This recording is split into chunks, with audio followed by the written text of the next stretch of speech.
Nagtipon-tipon ang 23 exhibitor sa Albay para sa muling pag-arangkada ng Saud Albay Trade Fair ng Department of Trade and Industry Bicol noong May 22 sa Pacific Mall, Legazpi. Labis na ikinalugod ng exhibitors ang aktibidad, lalo pat isa ito sa mga nagiging tulay para mas makilala pa ng publiko ang kanilang mga ipinagmamalaking produkto tulad ng iba't ibang Bicolano delicacies at handicrafts. So, ngayon po yung product namin is mga handicrafts made by our mother. So, ito po yung sheep na gawa po siya sa kumbaga po yung mga anod na kahoy, mga napupurot lang pong kahoy sa ano. Tapos may mga shells. So, ginibo po siyang, ginibo siyang handicraft, which is sheep na nailing. Farmer po ako, lumaki po ako kami sa farm. So, nakita ko po yung ibang mga farmer, lalo na po nagkakaroon ng sabay-sabay pong pag-harvest. Lalo na po dito sa laing, pag fresh baga ma'am, kinabukasan, ano na po siya, yellow. So, nag-isip ako kung paano po natin siya papapreserve. Tapos minsan po, yung mga kadalasan nagpupunta ng Manila, gusto rin makarating yung laing na maganda pa ang texture, saka yung mga abroad. So, yung kapatid ko po, nag-ano po siya ng dehydrator, mechanical dryer. Doon po kami nagsimula ng pagdadried ng laing. Ang mushroom naman po kasi, kinukonsider nga natin na very healthy siya, na high-value crops, yon.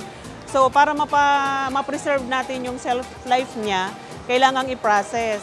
So, meron kami mga mushroom chicharon or crispy mushroom, meron kaming mushroom crackers, mushroom tocino, mushroom patties, kasi gumagawa kami ng mga mushroom burgers.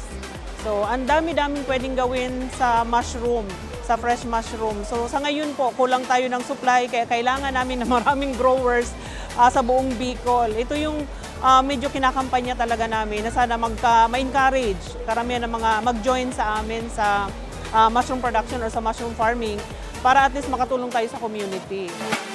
Ayon sa DTI Albay, layo ng trade fair na suportahan ng mga maliliit na negosyante sa lalawigan sa tulong ng ganitong mga aktibidad.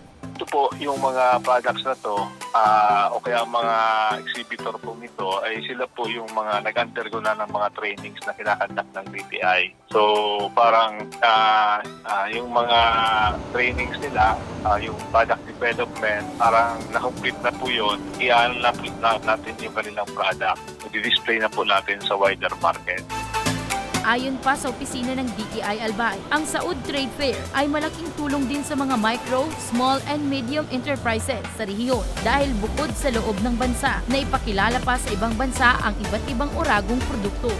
Ang aim naman natin dito is dalhin yung ating mga local product doon po sa international market. Sana po yung ating mga MSME ay patuloy po na mag-join sila sa mga ganitong trade fair para po mas ma-prepare nila ang kanilang sarili saka yung kanilang mga produkto sa mga susunod na trade fair po. Lalo na yung mga trade fair na gagawin natin sa Manila and eventually in the global trade fair po o international trade fair.